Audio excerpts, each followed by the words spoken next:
예수 믿는 사람들은 하나님과 이웃 그리고 교회를 잘 섬기라고 직분과 은사를 받습니다. 자, 목사, 장로, 권사, 안수집사, 집사, 교구장, 구역장, 교사, 팀장, 성가대, 등등등 이런 직분은 교회를 통해서 받지요. 우리가 교회를 통해서 교인들이 투표로 선출한다는 선출직이 있고 아니면 당의 절차에 따라서 이렇게 임명하는 경우도 있고 그렇게 해서 직분을 받습니다. 그런데 그 직분은 교회를 통해서 우리가 받지만 은사는요 교회가 줄 수 있는 게 아니고 누가 주시냐면 성령께서 직접 은사를 주십니다. 그러니까 성령께서 모든 신자들에게 주시는 그 은혜의 선물이 은사입니다.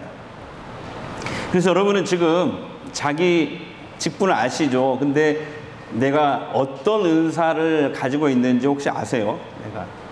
내가 어떤 은사를 가지고 있는지. 모든 성도들, 예수 믿고 구원받은 모든 성도들, 성령이 내주한 이 구원받은 성도들에게는 다 주신다니까요. 우리가 그것을 모르고 있을 뿐이지 다 우리는 이미 주셨어요. 성령이. 그 은사가 뭔지 여러분 아십니까? 어떤 택시기사와 목사님이 한 날에 이게 죽어가지고 천국에 들어가셨답니다. 근데 이제 하나님께서 이렇게 상을 주시는데 목사님보다 그 택시 기사님에게 더 큰 상을 주시는 거예요. 그러니까 목사님이 좀 섭섭한 거예요. 너무 섭섭하기도 하고 자존심도 상해서 하나님께 항의했대요. 하나님, 저는 하나님이 제게 주신 이 목사라는 직분과 주신 그 설교의 은사로 얼마나 내가 주를 위해서 희생하며 목회를 얼마나 열심히 했는데 제가 저 택시 기사님보다 못하다는 건가요? 그리고 막 따졌대요, 목사님이. 그랬더니 하나님이 이렇게 대답하시더래요. 야, 목사야, 너는 설교할 때 많은 사람들 늘 졸게 했지만 저 친구는 총알 택시 기사요. 네가 그 사람이 운전할 때 사람들을 늘 기도하게 만들었거든. 무슨 말인지 모르세요? 자, 은사는요 구원받고 성령 받은 모든 성도들에게 하나님께서 주시는 특별한 선물인 줄 믿습니다. 그게 은사예요. 그러니까 은사가 하나님이 주시는 일방적인 선물이기 때문에 우리가 기도나 전도를 많이 못했어도 그리고 성경 지식이 부족해도 교회 다닌 지 얼마 안 됐어도 그 상관없어요. 예수 믿고 내가 구원받은 신자라는 확신이 있다면 여러분 안에 성령이 계시잖아요. 뿐만 아니라 여러분 다 은사를 받은 줄 믿습니다. 자, 그 다음에 은사는 우리가 재능하고 좀 달라요. 재능하고 은사가. 그러니까 재능은 달란트라고 해요. 성경이 달란트. 그게 재능이거든요. 성경에서 말하는 은사와 달란트를 좀 우리 구분해야 돼요. 자, 달란트, 재능은 선천적인 거잖아요. 근데 은사는 후천적이에요. 후천적. 그래서 자기 재능과 상관없이 은사를 받는 경우가 많습니다. 내 재능하고 내 달란트하고 상관없이 은사를 받는 경우가 있고요. 또 어떤 분은요, 재능과 비슷한 은사를 받아서 이제 자기 재능을 더 크게 발휘하기도 합니다.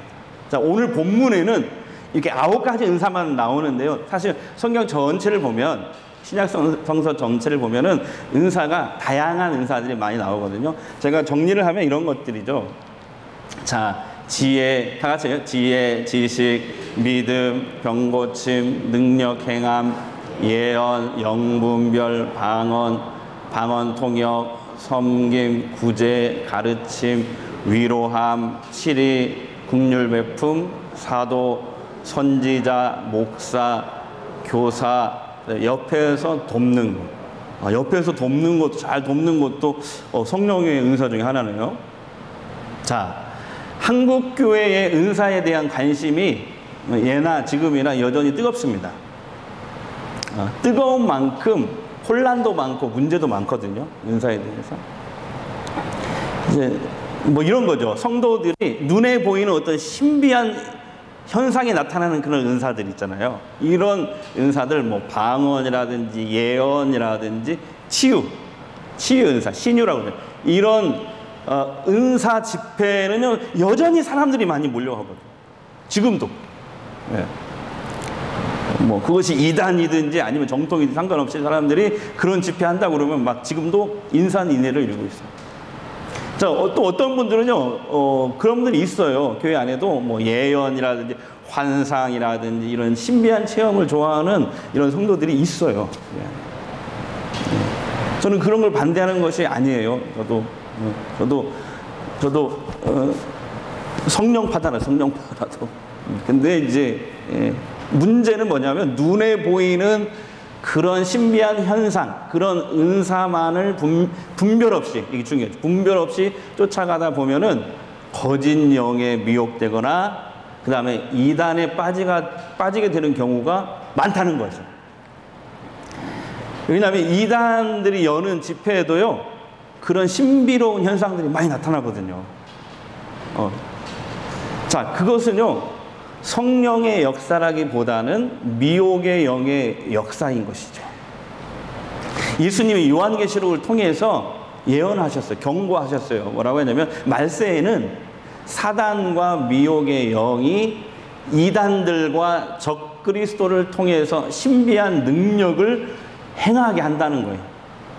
그들의 배후에는 사탄과 미혹의 영이 있는데 이단들과 적그리스도들이 신비한 능력을 행하게 한다는 거예요. 그래서 사람들이 그 신비한 능력만 보고 미혹당하게, 쫓아가서 미혹당하게. 그래서 많은 성도들을 넘어뜨리고 미혹한다는 말씀을 하셨어요. 근데요, 이제 눈에 보이는 이 신비로운 현상과 은사를 무분별하게 쫓아가는 것도 문제지만 더 큰 문제는 뭔지 아세요? 더 큰 문제가 하나 있는데 그것은 아예 은사가 있는 것조차도 모르고 은사에 관심이 없는 것도 이거 더 큰 문제예요, 이것도. 네. 여러분은 혹시 둘 중에 어디 속하나요? 우리가 만약에 정말 한번 생각해보면 누구에게 어떤 귀한, 나름대로 정말 귀한 선물을 줬어요. 선물을 줬는데 선물을 받은 그 사람이 그것을 끌러보지도 않고 한쪽으로 방구석에 처박아놨다고 생각해보세요. 근데 그걸 여러분이 봤어. 그러면 어떨 것 같아요? 막 속상할 뿐이에요? 막 분노가 치밀어 오르죠. 저는 그런데 여러분 안 그러세요? 얼마나 기분 나쁘고 속상해요. 어떻게 그럴 수 있지? 나는 이 귀한 선물을 줬는데 말이야. 하나님도 그러실 것 같아요. 성도들에게 은사를 선물로 주셨는데 우리는 자기가 뭔 선물을, 은사를, 어떤 선물을 받았는지도 모르고 관심도 없다면, 방치해 둔다면 하나님이 얼마나 속상해 하시겠냐 이 말이죠.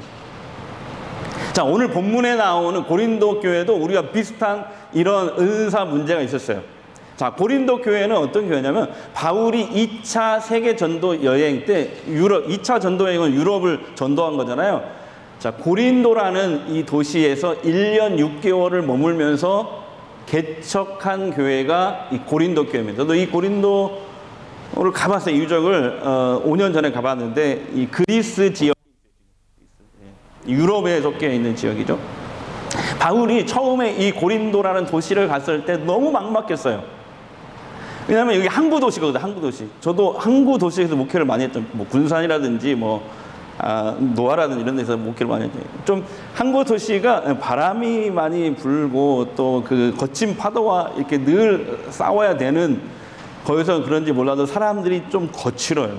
항구에 다 그런 건 아닌데 일반적으로 그렇다는 얘기죠. 이 고린도도 항구 도시, 무역 도시, 돈이 많아요. 무역.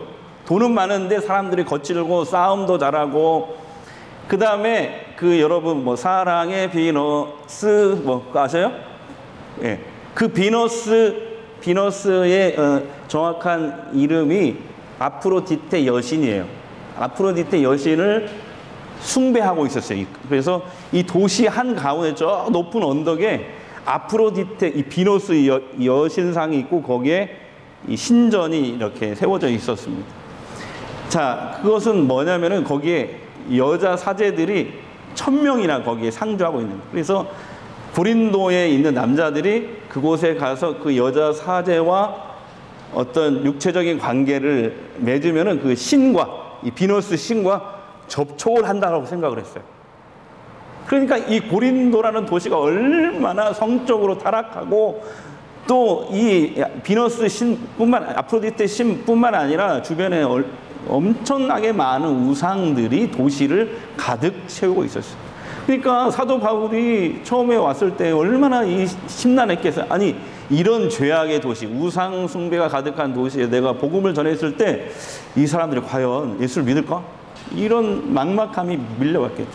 그래서 우선은 바울이 안식일에 그 해외 동포 유대인들이 모여 있는 이 유대인 회당을 찾아갑니다. 그래서 거기서 이제 복음을 전하는 거예요. 거기서 유대인들 회당을 중심으로 복음을 전하는데 이제 복음을 전하는데 이 복음을 거부하는 유대인들이 바울을 회당에 쫓아낸 거예요. 그리고 바울을 막 위협하고 테러를 하려고 하는 거예요. 그러니까 바울이 너무 힘든 거야. 너무 지치고 힘들어서 그냥 포기해버렸어요, 바울이. 그리고 이제 그 고린도를 떠나려고 너무 힘들어가지고 떠나려고 이제 기도를 하는데 하나님 환상을 쫙 보여주시는 거예요. 환상에 주님이 나타나셨어요. 그래서 바울아,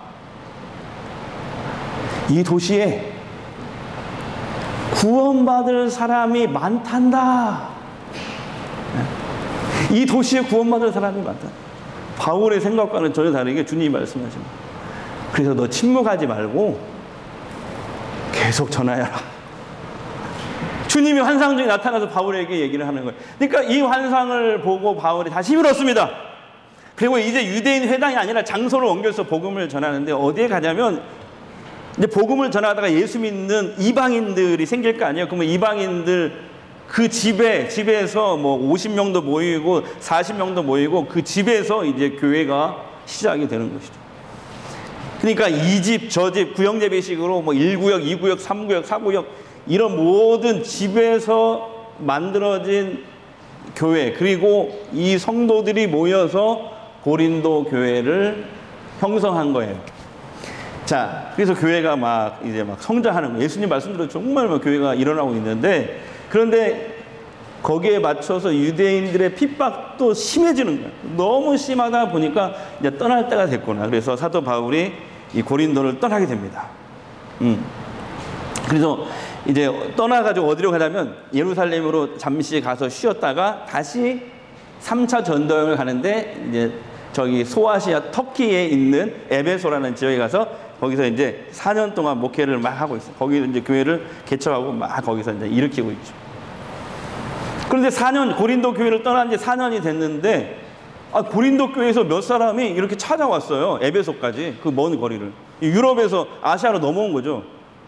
옛날에는 뭐 비행기가 있었습니까? 뭐 배가 있었습니까? 뭐 차가 있었습니까? 어렵게 찾아온 거죠. 왜 찾아왔냐고 이렇게 물어보니까 그 사람들 하는 얘기가 지금 고린도 교회가 지금 여러 가지 문제로 분열이 일어나가지고 지금 교회가 박살날 위기에 있다는 거예요. 그러니까 바울 선생님이 좀 오셔서 좀 해결해 주시면 안 되냐 이렇게 찾아온 거예요.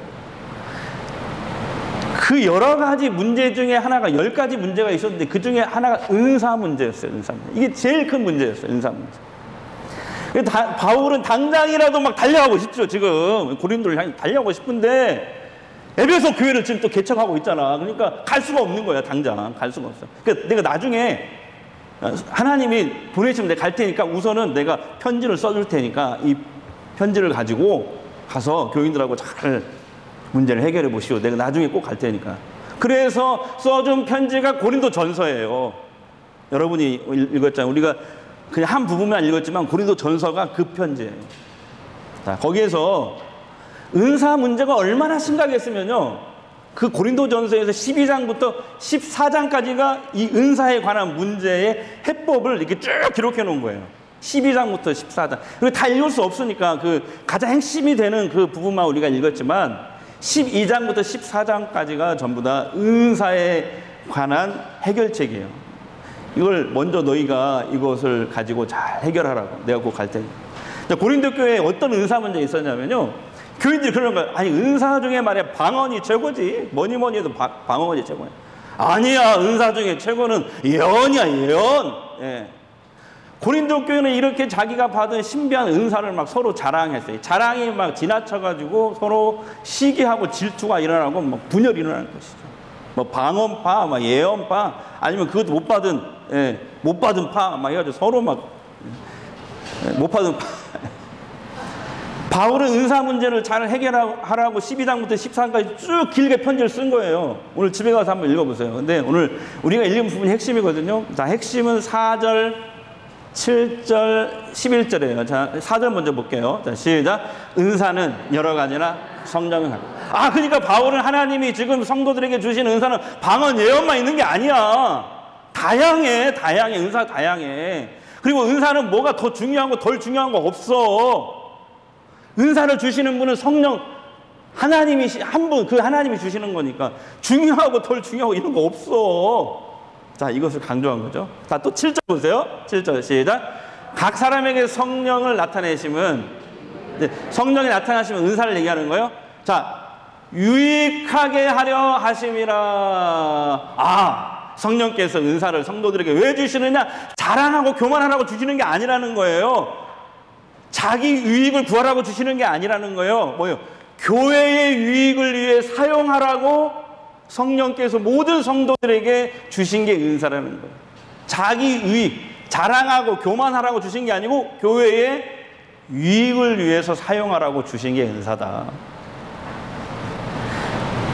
그래서 바울은 이 교회의 유익을 위해서 은사를 사용한다는 말이 구체적으로 뭔지 13장과 14장에 기록해놨는데 찾으면 시간이 오래 가니까 제가 정리해 드릴게요. 4가지예요. 같이 읽어요. 진짜. 교회의 덕을 세우기 위해 은사를 사용하라. 덕을 세운다는 말은 무슨 말이냐면요.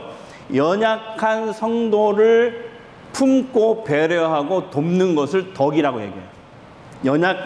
나보다 연약한, 뭐 믿음이 연약하든지 육체적으로 연약하든지 뭐든지 아무튼 연약한 그 성도들을 품고 돕고 섬기는 것이 덕입니다. 이 교회의 덕을 위해서 은사를 사용하라. 교회의 덕을 세우는 것이 교회의 유익을 위해 은사를 사용하는 것이에요. 두 번째가 뭐예요? 교회의 화평을 위해 은사를 사용해요. 화평을 위해 은사를 사용해요. 이게 나와요. 그 다음에 세 번째가 사랑의 마음으로 은사를. 이 사랑을 강조하는데 고린도전서 13장 전체를 다 활용했어요. 그거 아시죠? 사랑은 언제나 오래 참고 거기 그거 사랑은 언제나 온유하며 사랑은 성내지 아니하며 다투지 않고 교만하지 않고 자랑하지 않고 진리를 따르고 이렇게 이러한 사랑의 마음으로 은사를 사용해야 된다. 그 강조. 그다음 네 번째가 절제하고 다 같이 절제하고 질서를 지키고 품위 있게 사용하라. 14장 끝부분에 결론적으로 그 얘기를 하고 있거든요. 자, 그 다음에 11절 보겠습니다. 11절 시작. 이 모든 일은 같은 한 성령이 행하사 그의 뜻대로 각 사람에게 나누어 주시는 겁니다. 성령의 뜻대로 주시는 게 은사다. 다 같이 옆 사람에게 성령의 뜻대로 주시는 게 은사입니다. 자, 성령의 뜻대로. 그러니까 무슨 말이냐면 내가 나 예언의 은사, 나 방언의 은사 받고 싶어. 하나님 주세요. 한다고 해서 주시는 게 아니라는 거예요. 그것은 누구 맘대로 누가 주세요? 성령께서 성령 맘대로 성령 뜻대로 주실 수도 있고 안 주실 수도 있다라는 것이죠. 요청한다고 주시는 게 아니라는 거예요. 성령님의 뜻대로 주시는 게 은사라는 것이죠. 자, 나중에요. 고린도 후서를 보면 고린도 교회가 이렇게 분열 위기에 10가지 문제로 은사 문제를 포함해서 10가지 문제로 이렇게 교회가 분열 위기에 있었는데 잘 해결했어요. 네. 문제가 있는데 요즘 보면은 이렇게 문제가 있는 교회들 보면 끝까지 갈 때까지 가버리잖아요. 문제가 있는 교회들. 그잖아요. 대부분. 근데 이 고린도 교회는요. 정말 끝장을 볼 수 있는 그런 교회였는데 이 고린도 전서 편지를 받고 그들이 잘 문제를 해결한 줄 믿습니다. 예, 고린도후서에 보면 나와요. 이 문제도 잘 해결했어요. 자, 2000년이 지난 오늘날 우리 한국교회 안에도 고린도 교회와 비슷한 은사 문제로 여러 가지 우리가 혼란을 겪고 있습니다. 오늘 말씀은 성령께서 바울이 쓴 편지지만 바울이 이 문제를 놓고 얼마나 주님께 기도를 했겠어요. 그래서 주님이 바울을 통해서 말씀하신 것을 기록하고 그것을 편지로 보낸 거겠죠. 자, 오늘 말씀은 바울을 통해서 성령이 하신 말씀입니다. 그래서 오늘 우리들도 이 말씀을 붙잡아야 됩니다. 은사 문제로 혼란을 겪고 있는 한국교회도 이 말씀으로 기준을 삼아야 돼요. 그래야 혼란이 없고 성령께서 주시는 은사로 오히려 교회를 유익하게 해서 교회가 든든히 서갈 수 있게 되는 것이죠. 자, 은사는 아까 뭐라고 했어요? 하나님이 모든 성도들에게 교회를 유익하게 하라고 주신 특별한 선물, 능력이다. 성령의 능력이다. 성령의 선물이다. 그래서 교회를 유익하게 한다는 거 다시 정리하면 연약한 성도를 돕고 덕을 세운다는 거죠. 그다음에 교회를 화평케 하고 성도를 사랑하고 방금 아멘 하신 분은 복을 10배로 받으시길 바랍니다. 아까 아멘 하십니다. 예. 우리 준규가 지난주에 갔더니 아빠 다음 주부터 유모하지 마. 예, 그러더라고요.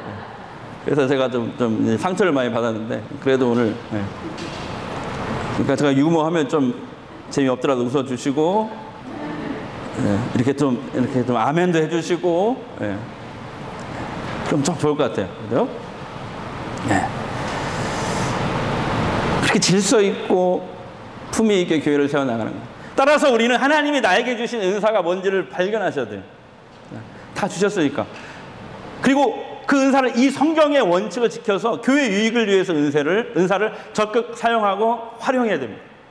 그러면 우리가 영적으로 뭐 혼란할 일도 없고요. 거짓 영에 미혹될 일도 없고 오히려 하나님이 주신 은사를 우리가 잘 사용하고 활용해서 교회가 든든히 서가게 되는 것이죠.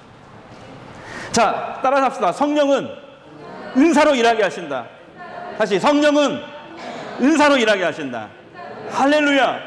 3주 전에 뭐라고 했어요? 성령은 우리를 진리 가운데로 인도하신다. 예수님을 믿게 하시고 예수님을 알게 하시고 예수님을 증거하게 하시고 예수님을 닮아가게 하신다. 성령이 하시는. 또 그 두 번째 2주 전에는 뭐라고 했어요? 성령은 회개케 하신다. 우리를 말씀 앞에 세우게 하시고 자신을 늘 하나님의 사람으로 다듬어가지고 고쳐나가게 하신다. 오늘은 성령은 은사로 일하게 하신다. 따라서 여러분, 하나님이 교회를 든든히 세워나가라고 유익하게 하라고 우리에게 주시는 은사를 우리가 사장하고 있다면, 무시하고 있다면 이건 정말 직무유기가 되지 않겠습니까? 우리가 성령의 은사로 일하면 좋은 게 뭐냐면요, 이게 우리 힘으로 하면요 금방 지쳐요. 그리고 어렵고 힘든 일이 있으면 나 못하겠어요. 나 이제 안 해요. 내년부터는 저 빼세요. 이래버려요. 그래서 11월쯤 되면요 우리가 좀 마음이 조마조마해요. 교역자들이 막 목사님 좀 뵙시다 그러면 다 알아 우리는 뭔지. 제발 그러지 마세요. 그러니까 자기 힘으로 하니까 그래 힘들어. 지치고 힘들면 그만두거든요. 그런데 있잖아요. 성령 충만해서 성령이 주시는 은사로 일하게 되면요 나도 모르게 성령의 능력에 막 붙잡혀서 일하게 되는 거예요. 그러면요 일은 좀 고되고 힘든데 이상하게 기쁨이 솟아나요. 지혜가 생겨요. 힘을 주셔요. 와, 이상해요. 몸은 피곤해도 막 신나는 거. 몸은 피곤하다니까 여전히 똑같은데 막 신나게 일하게 된다니까. 주의 일을. 진짜 신기해요. 그러면 여러분, 내가 어떤 은사를 받았는지 찾으십시오. 찾았다면 바로 활용하십시오. 뭐 은사를 찾은 다음에 나는 그 은사를 개발한 다음에 활용하기도 안 돼요. 그러면 못 해요. 먼저 활용하다 보면 개발이 됩니다. 그러면 목사님, 제가 어떤 은사를 받았는지 저 어떻게 알아요? 자, 은사를 발견하는 방법을 제가 알려드릴게요. 자, 첫 번째가 뭐냐면, 나의 은사가 무엇인지 내가 정확히 지금 몰라도 괜찮아요. 그냥 어떤 섬길 수 있는 기회가 나에게 주어지면 그냥 믿음으로 섬기십시오. 그러다 보면은 성령님께서 여러분이 어떤 은사를 가졌는지 알게 해 주십니다. 일을 하다 보면. 자, 두 번째, 성령의 충만함을 받으십시오. 예. 여기서 성령의 충만함이라는 것은 한 번 충만함이 아니고 지속적인 충만을 얘기하는 거거든요. 예. 성령 충만할 때 은사가 확 나타나요. 확 나타난다니까. 예. 세 번째, 기도로 물으십시오. 나에게 어떤 은사를 주신 건지, 내가 그 은사를 어떻게 사용하기를 원하시는 건지 성령님 가르쳐 주세요. 이렇게 기도하면 주님이 깨닫게 해주시고 생각나게 해주시고 가르쳐 주시고. 네 번째, 목회자들에게 오셔서 기도와 분별, 축복을 구하십시오. 영적 리더들은요, 특별히 저는요, 여러분이 어떤 은사를 가지고 있는지 제가 체크해 드릴 수 있어요. 그 다음에 다섯 번째, 내가 어떤 사역을 했는데 내가 이 사역을 했을 때 기쁨이 있고 또 다른 사람들도 그것을 통해 회복이 되고 살아나, 회복이 돼요. 막 열매가 있어. 내가 어떤 일을 했을 때. 그것이 은사일 가능성이 많이 있습니다. 그 열매를 보고 판단할 수 있다. 그래서 내가 하나님과 이웃을 위해, 성도를 위해 어떤 일을 했을 때 크든 작든 열매가 있을 때 그것이 은사일 경우이다. 여섯 번째, 마지막 여섯 번째 뭐냐면 영적 은사 테스트지가 사무실에 준비가 되어 있거든요. 그러니까 여러분들이 언제든지 오셔서 내 은사가 뭔지 바로 그 자리에서 이렇게 시험을 보고 뭐 체크를 하고, 아니 뭐 시험 본다고 하니까 또 막 머리 준하는 분들은 그런 시험이 아니고 그냥 이렇게 체크하면 돼요. 그냥. 그러면 내 은사가 어떤 은사인지 체크하는 은사 테스트지가 준비가 되어 있어요. 우리 교회. 그러면 여러분이 어떤 은사가 있으면 우리들이 이제 팀 사역이라든지 어떤 은사 배치를 해드리고 또 그 일을 잘할 수 있도록 우리가 해드릴 수가 있습니다. 마지막으로 이 얘기하고 설교 마치겠는데요. 은사 문제 중에서 우리가 정말 분별해야 될 거 몇 가지 말씀드릴게요. 한국교회에 지금 나타나는 이 신비한 은사 현상에 대해서 몇 가지 정말 조심해야 될 거 몇 가지 말씀드릴게요. 첫 번째가 방언 문제인데요. 이렇게 주장하는 분이 있어요. 방언은 하늘 문을 여는 열쇠다. 맞아요, 틀려요? 그게 어디 성경에 나와요? 그걸 주장해요. 방언을 통해서 하늘 문이, 영적인 세계가 확 열린다. 정말 이런 말들은 조심해야 돼요. 방언이 뭡니까? 지난주에도 간단히 말씀드렸지만 방언은 하나님께서 내 영이 성령의 말하게 하심을 따라서 기도하는 것을 방언이라고 해요. 다시 말할게요. 방언은요, 하나님께서 내 영이 성령을 따라 말하게 하심을 따라 기도하게 하는 것을 방언이라고 해요. 그러니까 방언을 하게 되면 하나님과, 나는 무슨 말을 하는지 모르지만 내 영이 하나님과 영적으로 깊은 교제를 하는 거거든요. 그래서 여러분, 그런 교제를 통해서 방언을 받으신 분들은 뭐 하면 되냐면요, 하나님 나라와 교회와 나라와 민족, 교회를 위해서 기도하시면 돼요. 기도하시면 돼요. 그 이상도 그 이하도 아니에요. 성도들을 위해서 기도 많이 하라고 방언의 은사를 주시는 거예요. 자, 그 다음에 예언도 이거 정말 조심해야 돼요.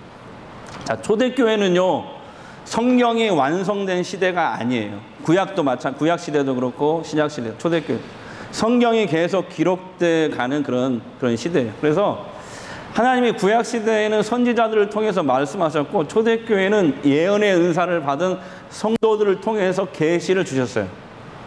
그러나 지금 우리 시대는요, 성경 66권이 다 완성된, 계시가 완성된 시대입니다. 따라서 성경에 우리에게 필요한 모든 구원과 생활의 지침이 다 계시가 되어 있어요.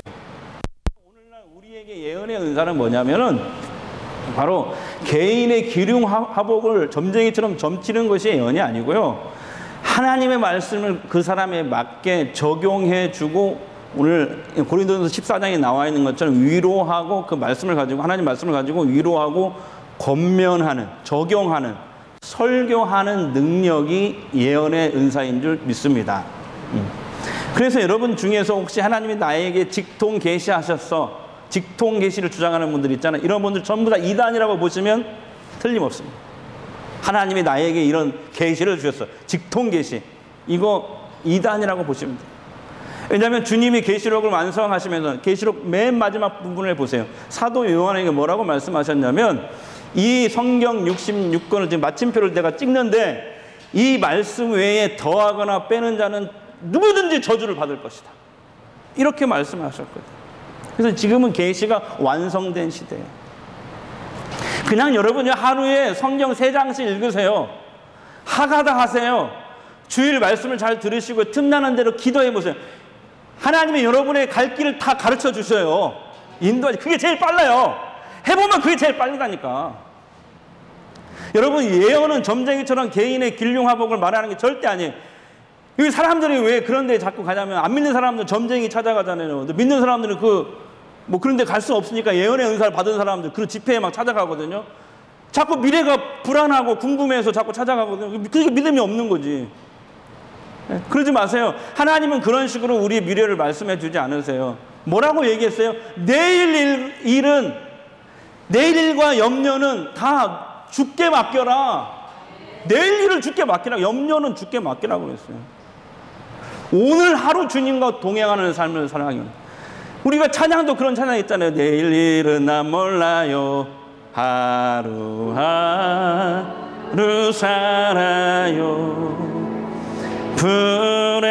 불행이나 요행함도 누구 뜻? 내 뜻대로 못해. 험한 이 길 가고 가. 길 가고 가. 끝으로 고뇌요. 고통스러워. 주님 예수. 주님 예. 미래에서 우리 주님이 팔 내미사. 내 손자 이리 와 마주서서 이렇게 하시는 거잖아요. 내일 일은 난 몰라요. 장래일도 몰라요. 아버지여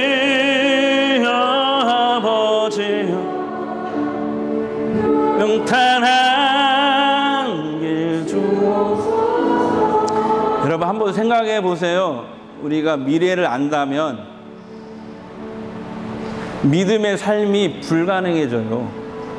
그 운명에 매여서 만약에 안 좋은 일이 있으면 어떡해? 그럼 거기 매여서 맨날 근심만 걱정하고 살아야 되겠네. 그잖아요. 정해진 미래의 운명에 꼭두각시가 되길 하나님 원하지 않는 거예요. 미래를 그런 식으로 가르쳐주지 않아요.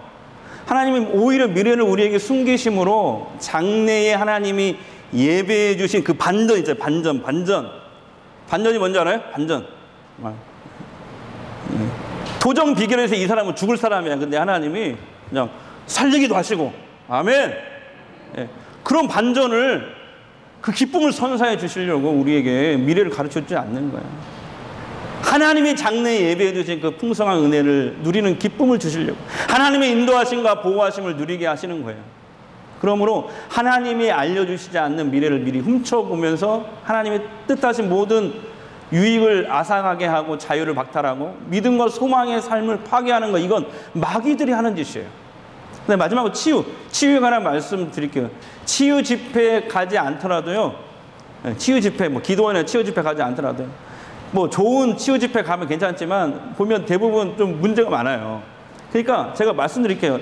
제가 목회를 해보니까 또 주변에 있는 목사님들 얘기 들어보니까 교회에서 정상적으로 예배 드리고 말씀 듣고 기도하다가 병이 낫고 치유되는 경우가 의외로 많다는 거예요. 아, 정상적으로 신앙생활. 저도 그렇게 고백을 했어요.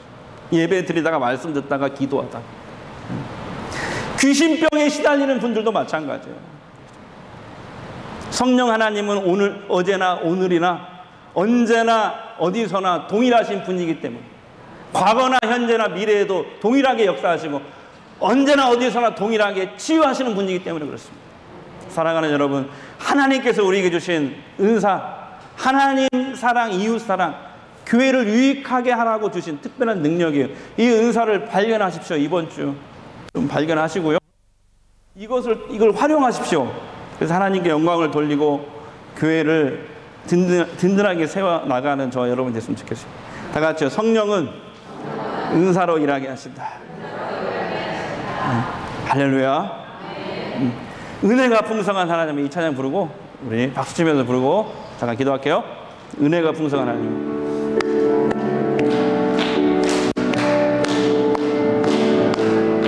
은혜가 풍성한 하나님을 믿는 자 한 사람 어제도 오늘도 언제든지 면찮고 해주시네. 주여 성령의 은사들을 오늘도 내려 주소서.